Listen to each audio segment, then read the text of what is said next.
recording? Yep. All right. Hello, everyone. Welcome to YouTube's channel, Ghost Chat Radio. I'm the paranormal rebel, Jason Stanton. This is tips of investigating. This is the little segment for that I'm going to be doing on YouTube. So this is the very first one. I hope I help you out in any way that I can. Um, we're in a cemetery. This is going to be tips on investigating outside. Um, we are in the middle of a not a big city, but it is a pretty decent sized city, and if you show the camera over there, you'll see how close we actually are to the city. That whole town, you'll see all those lights, and you probably see some houses and whatnot. We're not even a mile outside, so we have main roads all over the place, everywhere you look, and that plays an effect on how you investigate a cemetery. So we definitely got to keep that in mind. Other sort of things you have to definitely look out for is, considering we're outside, we have the element of the wind, we have animals,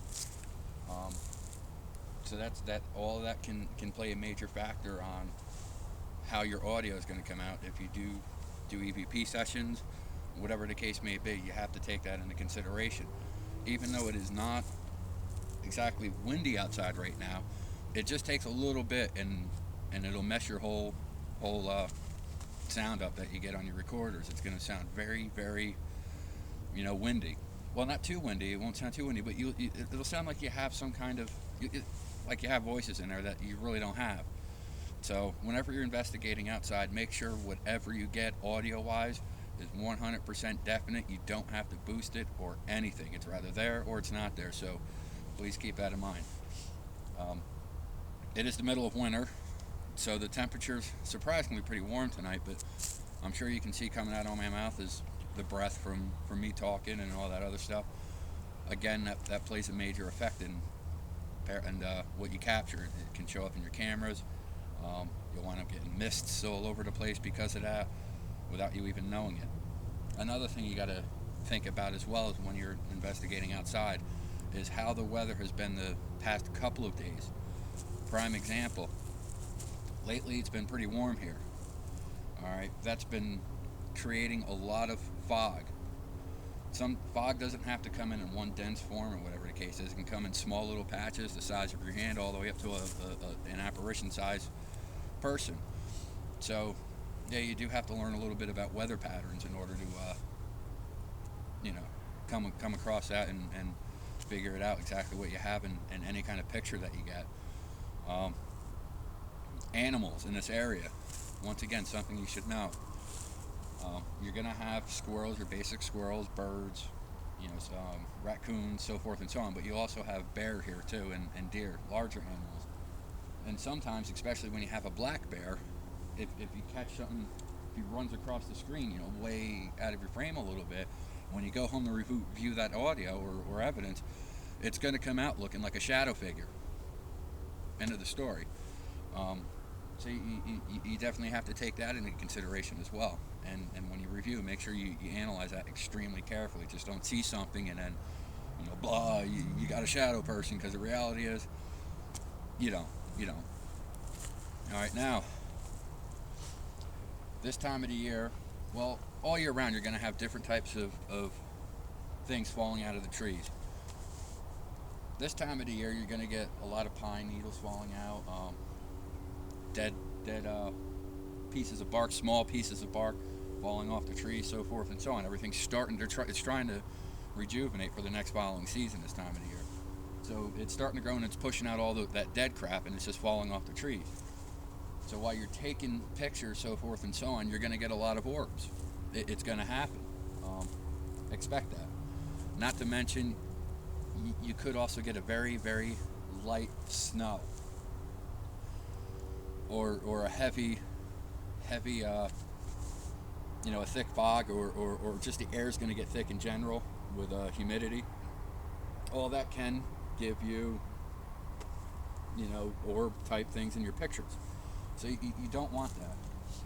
So that's why I wanted to put together these tips, because I've noticed a lot of people, they go around and they take these pictures outside. Oh, I've got this, I've got that, and then they send them to me, and I got to disappoint them.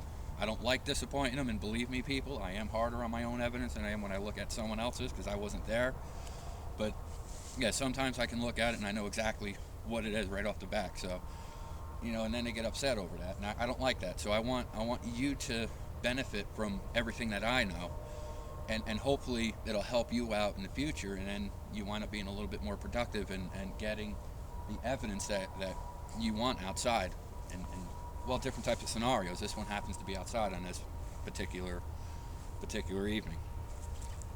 So tonight we are working. I do have my fag bag. I've mentioned it on the air many times. My fag bag, here it is. Got my fag bag, got my hat on. The equipment we'll be using will be definitely a cup of coffee and cigarettes. Those are the most important things I gotta have. I'm sure everybody knows that anyway. I always got my coffee and cigarettes. But we're gonna go over some of the equipment that I carry in my fag bag. My fag bag here has everything I need to do a particular type of investigation. This one, considering it's outside, I've got more outside type of scenarios that I'm going to be using in here. So let me just find a nice flat headstone, and we'll go over this equipment that I carried with me for this evening. This one here will work, I guess.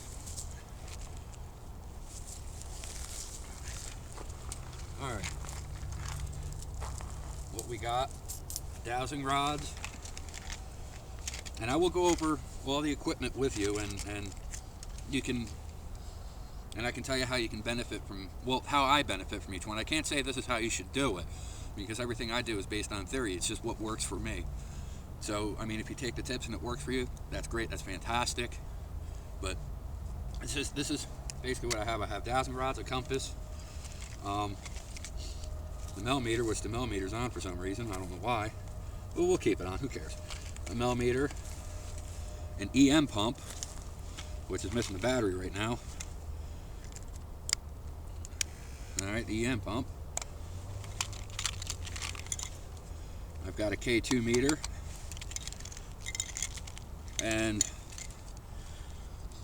then we have a voice recorder. Those are the basic ones. Alright.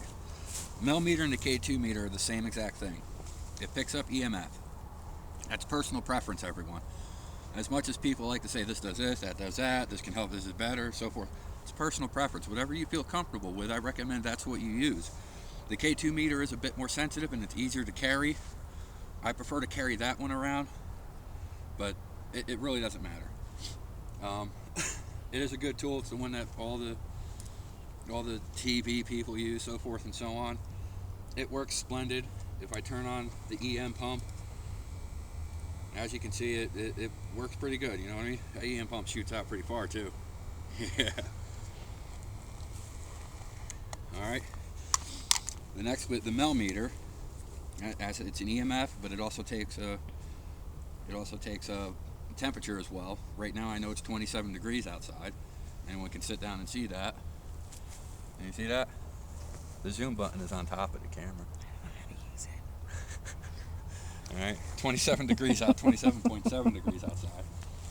It's not as sensitive as the K2 meter. However, if you like to keep track of the temperature, this is the way to go. I don't like the fancy ones with, the REM pods and everything. They're good, don't get me wrong. I'm not saying don't go out and buy them, because they are effective. They're extremely effective. To me, it's just too much in one device for me. So I don't like that. And that's what they do. They just pick up mainly EMF. A real-time recorder. I'm not going to use a real-time recorder outside. Why? Because it's going to get windy. If the wind passes by, it's going to blow your fucking eardrums out. It is very, very touchy, sensitive with that. So I'm going to actually take the headphones off and just use it as a regular recorder outside. And again, I mean, you'll hear things. You'll hear that wind. You'll hear the noise from the cars driving by, or someone down the street could be talking, and you'll hear it on this. You're like, oh my God, a ghost is speaking with me. No, So you got to take all that into consideration. Dowsing rods and the magnet. Again, which I'm actually going to show you guys a little experiment with these. These do the same thing. It picks up a magnetic the magnetic field within the electrical current, which is what makes them work. As you can see, the dowsing rods, I believe these ones are brass. You know, you move it around and they get magnetized, they cross, so forth and so on, you'll get it. The compass is just a plain plastic crappy compass, just designed to pick up magnetic pull. It's going to automatically go to north. Now, a lot of people are a bit skeptical on these two devices. Mainly the compass. They don't like using the compass. They're like, they don't understand it. It's not doing this. It just picks up magnetic. But needless to say, I'm going to show you a little experiment, because I brought all that crap here, which is kind of cool. What I'm going to do is show you exactly how this works as a paranormal tool. This is copper, just a piece of copper, that's it. I ripped it out of plain old household wire, stripped it, and coiled it up. That's all it is. As you can see, I'm going to put the compass inside of it. This is actually a pretty cool little trick, and anyone can do this. As you can see, it's just a plain old plastic cheap compass you can buy for $2 or $3 at Walmart. What I'm going to do is I'm going to basically move that needle. I'm going to move that needle, completely spin that needle by electrifying that current. And that's basically how the whole idea of the compass works. It's not picking up electricity, it's picking up the magnetic field within the electricity. And I'll show you exactly. Let me move my coffee because I'm gonna spin it. I just got a 9-volt battery, a couple little stupid wires hanging off of it. Can you zoom in on that? When I touch the wires on each end, I gotta switch it actually. You'll see the needle. It'll. Can you see the needle real good? Mm-hmm. The needle will just completely swap. See? That's basically what the compass does. It's picking up that magnetic field within the electric current, and that's how it works as an effective ghost hunting tool. The same thing with the dowsing rods. Needless to say, I don't have an extra pair of hands, but if I were to hold them and hook the dowsing rods up, the battery up to the dowsing rods on the bottom, they're going to cross. They'll become magnetized, and then boom, that's it. So that's how it works. Tonight, basically, I'm going to put most of this crap away. But these are the tools that you should carry around with you on outside investigations. These are the ones that are going to be a bit more effective for you. So I'm going to put the dowsing rods away, disconnect the battery so that doesn't blow up in my fag bag. I don't want to see that. I'm going to put the dowsing rods away. I'm going to put the EM pump away, which is just a pump. It picks up massive amount of, as you can see, it's buried.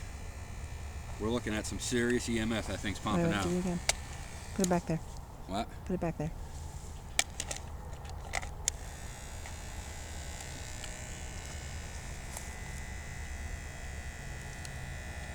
Let's see the numbers on the.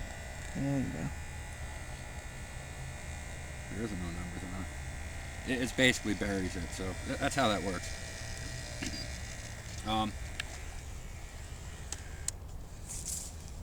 That's how that works. If you feed enough energy in the atmosphere, hopefully a ghost will come out, but we're not going to use that right now. I typically use that as a last resort because I don't know what's in the cemetery. I couldn't tell you. This is the first time of me being in here. So if there's some kind of Satan's minion prancing around watching me right now, I have no idea. Couldn't tell you. I don't even know the history of this place. Didn't even get on with that. Just wanted to do a quick little video for everybody.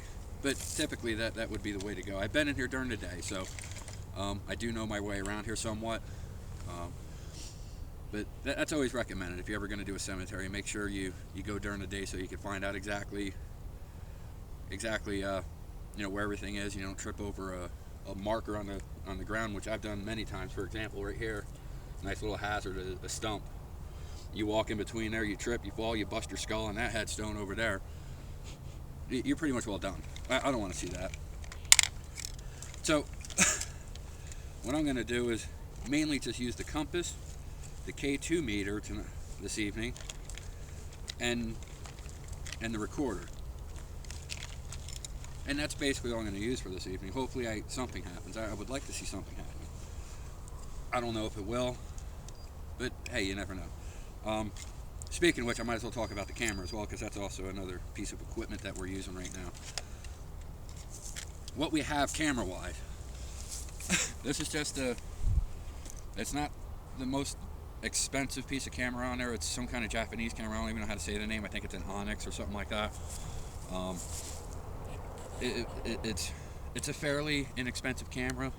It's around $200 and something, something like that, $260, something like that. And it comes with the full spectrum illuminator, which is what we're viewing in now, is full spectrum. Again, full spectrum and IR, there's a lot of speculations on what works better, how it works better. So far, there's no evidence at all to say which one does work better. So, once again, that's something that I feel right now is a personal preference. I would like for you to sit down and do, try them both and see which one happens to works better. Maybe you can start crunching that evidence and coming up with a pattern better. That would be better. I know that's better. I said that like too many times, but it's okay. It's okay. I'm the paranormal rebel. I really don't give a fuck. And I can't forget my coffee. You switch them?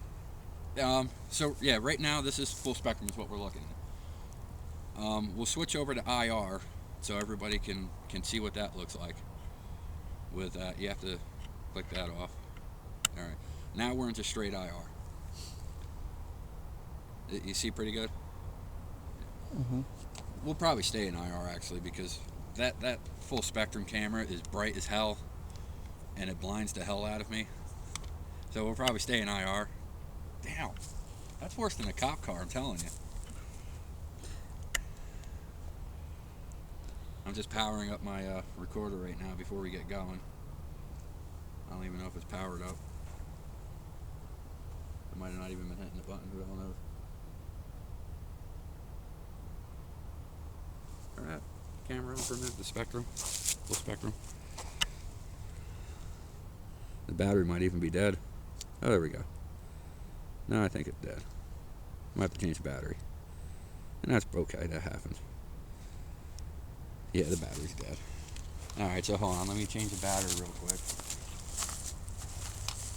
I don't know why it's dead, I just changed the batteries on all the equipment last week.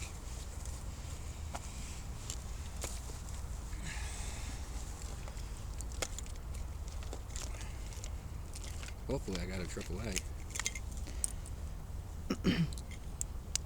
No, I dropped the battery. I don't think I got any AAA. If I ain't got any AAA, I'm screwed with that. That's one right there. That's a double. I need a double A.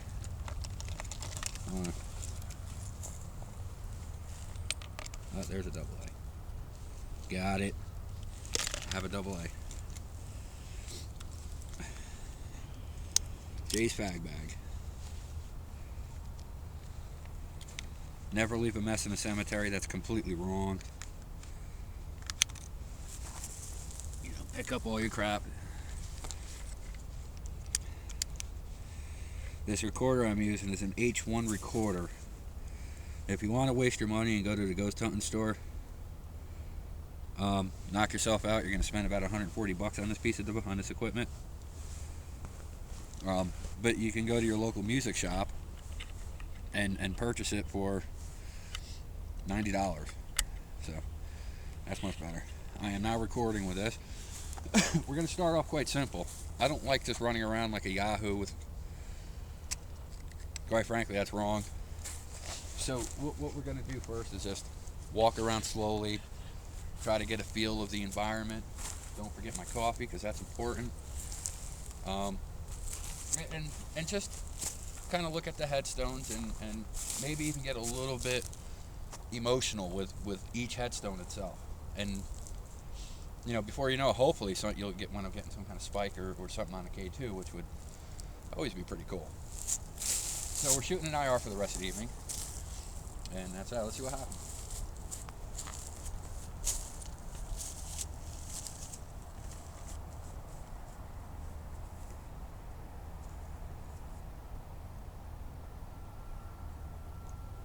Hello?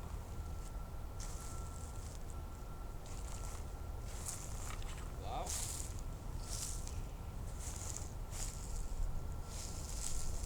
There's like a candle burning up there.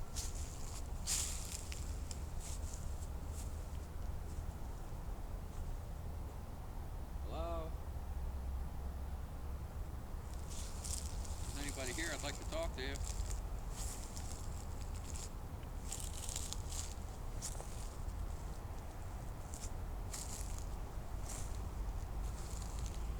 Don't mean you any harm. I want to know more about your story.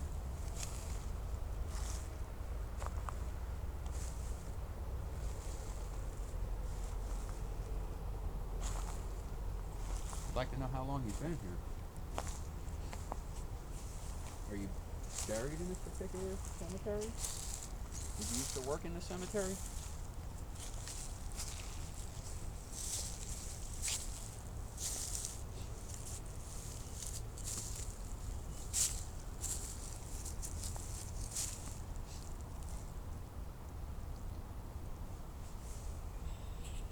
Were you happy with your accomplishments throughout life?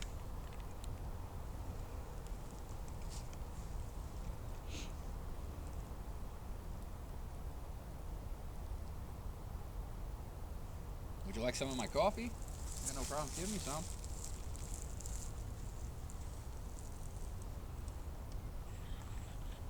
I would actually appreciate it if you took some of my coffee.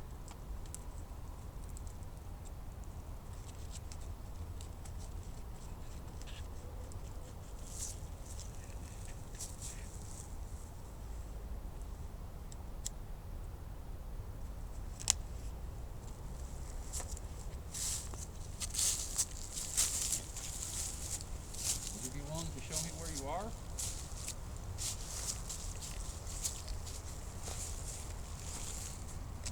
Feel free to come by next to me and touch me if you want.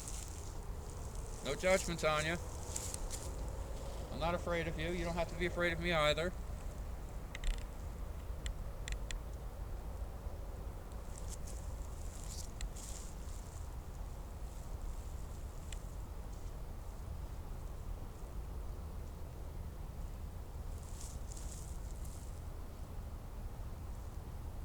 I'm having trouble seeing you.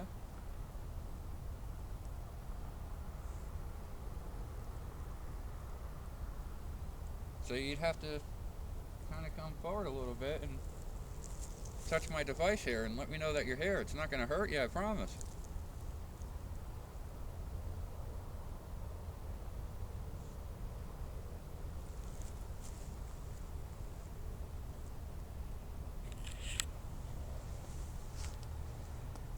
Is that a yell? Someone screaming over there? Probably downtown. Probably downtown, yeah. I know it wasn't in the cemetery. But again, one of those things that you have to look out for, everyone. Just like I said before, sound travels pretty damn good. I mean, that guy was probably every bit of a half mile away to a mile away.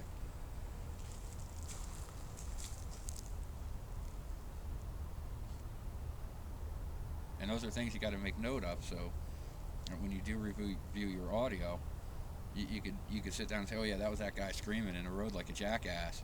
You know, he was probably drunk coming out of the titty bar. Who the hell knows? Maybe buying some crack on the street.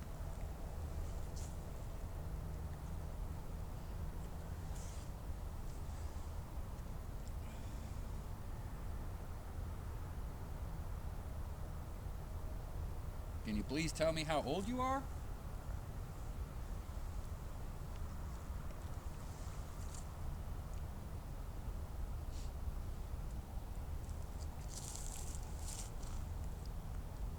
If I'm disrespecting you in any way, please let me know and I'll leave.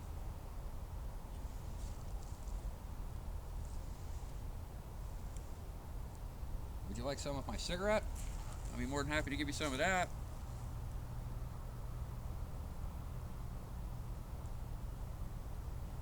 Okay, let's try to move up the hill a little bit.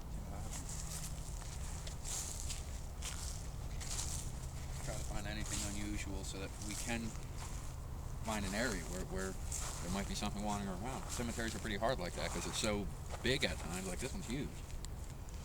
Or I could be right here, but the ghost could be way the hell over there. I don't know.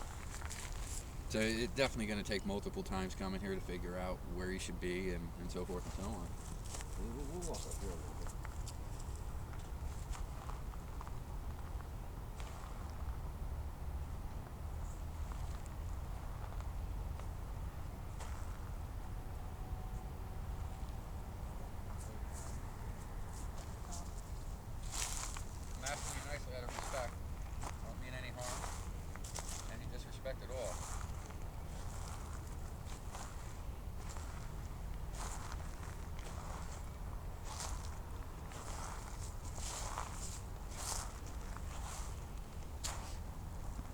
there's that asshole again down the street.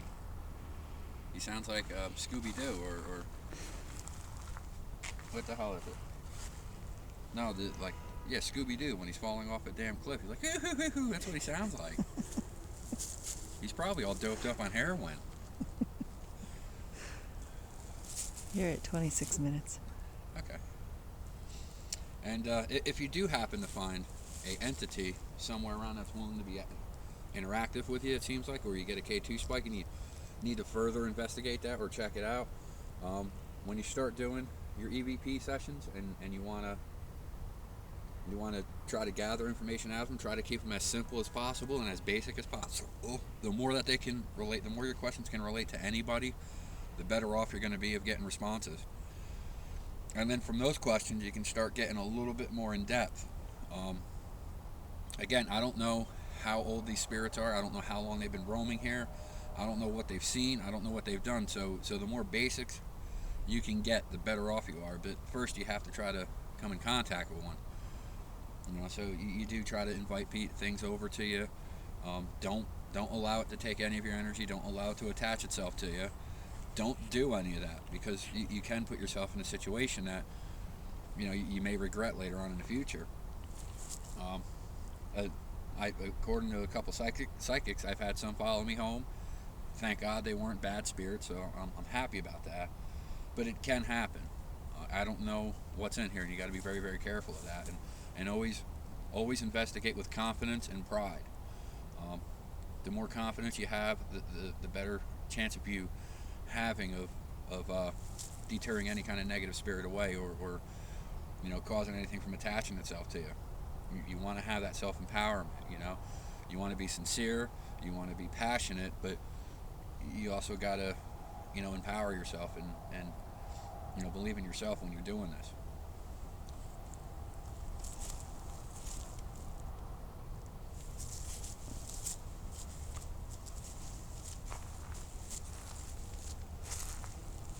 Please tell me what kind of religion you are, if you went to church.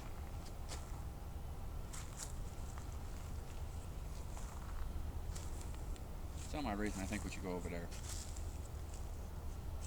Just one of those gut feelings.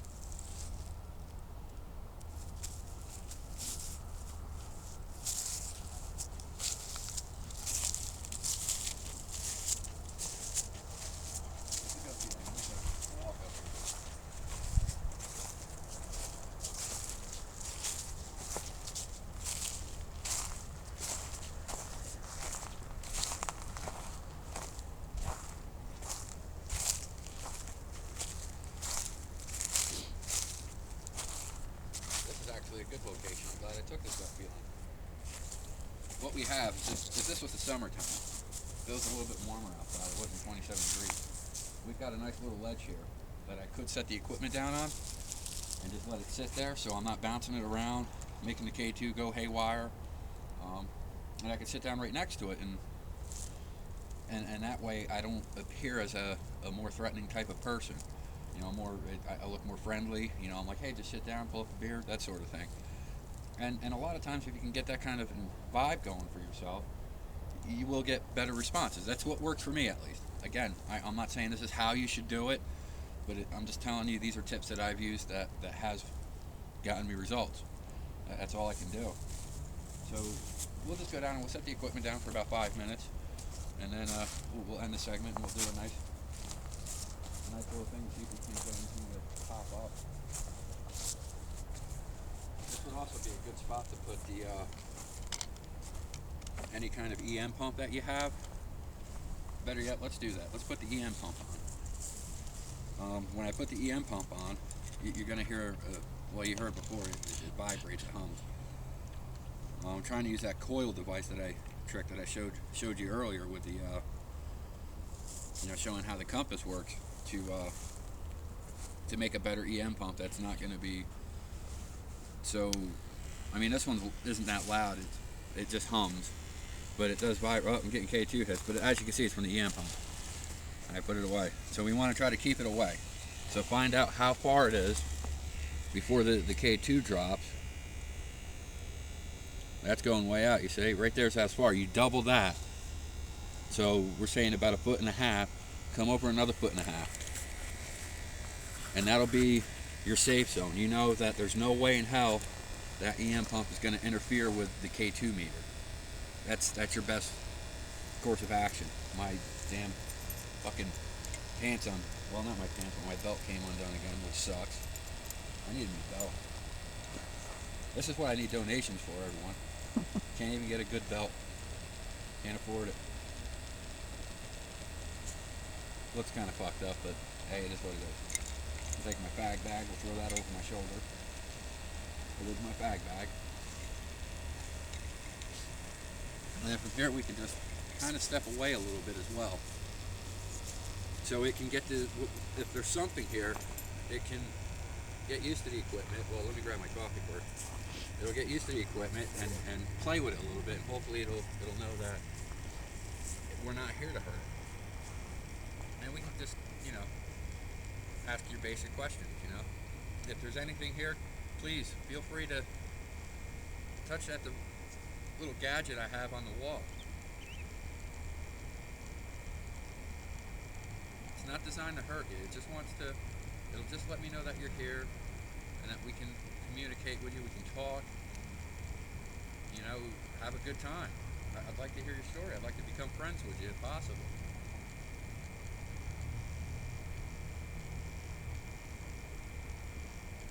Always be on your lookout too for any kind of violators of the cemetery, animals, so forth and so on. Any homeless person, drunk person could be walking through here at night.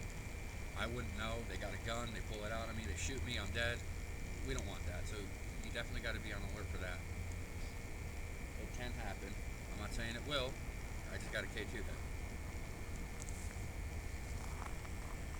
Did that strike your interest? Talking about homeless people and getting killed? Were you killed?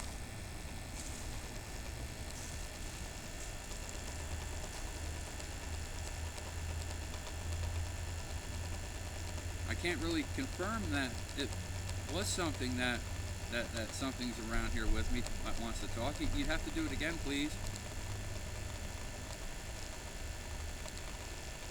It looked like you touched it once. I know it didn't hurt you.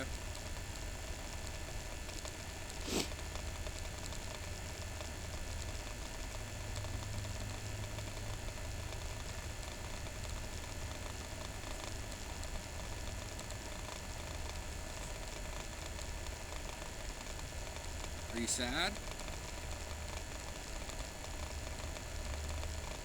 Do you feel alone?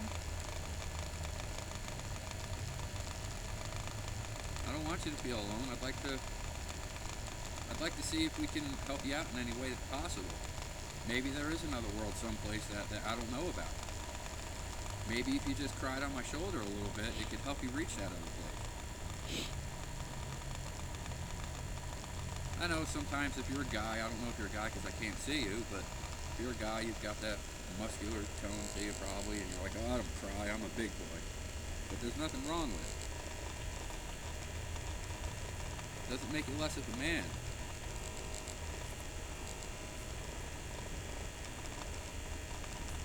Do you have family members here?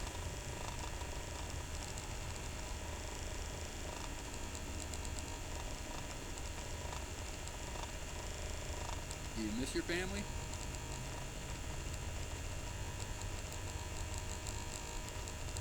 I just farted. It wasn't a good one either. Kind of stinks. It smells like sulfur.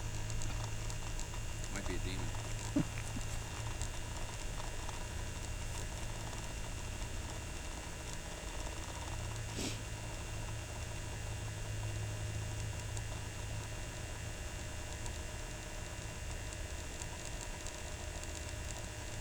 How about if I close my eyes so I don't see, and I count to 5?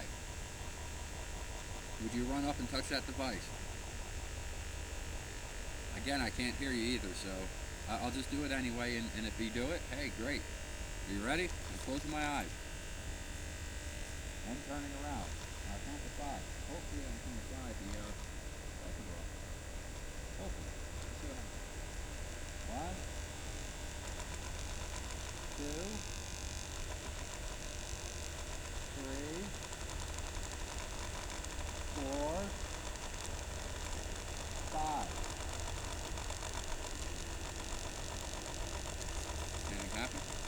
No. Nothing happened. Alright. Nothing happened. It happens. Can't guarantee you're going to get, activity every time you go out, so. Again, this is just, you take it as it is.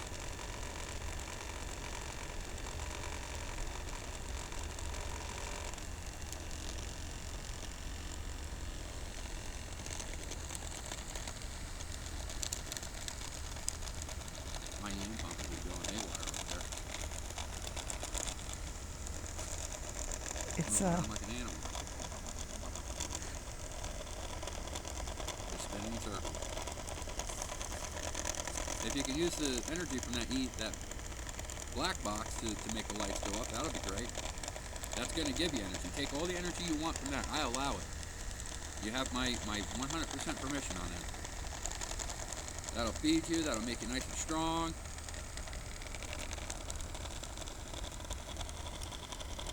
I better put that back on in the center somewhere. It's just going in circles. Probably wouldn't do it so much if the surface didn't have frost on it. Am I standing where you're buried?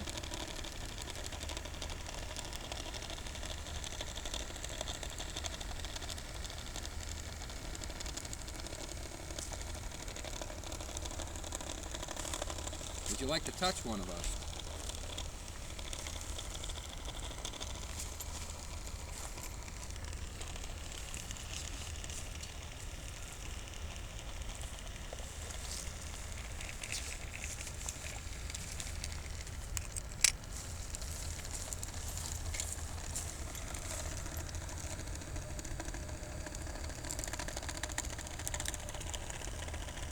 All I'm just trying to do is help you out. I'm trying to prove that you are here, and hopefully people would respect that a little more. And so far, I'm not getting any responses, and I'm kind of disappointed with that. I'm kind of upset over that. If you can just make the K2 bleep once, or give me something. I understand I must look a bit scary to you.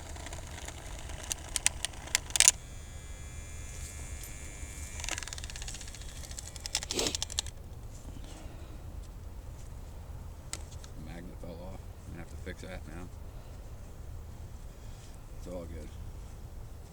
38 minutes. 38 minutes? Alright. Suppose we can, I'll end it with a closing statement. Alright, everybody. This basically is going to conclude our tips for the outside investigating. I've gone over different types of equipment that I like to use when investigating a cemetery.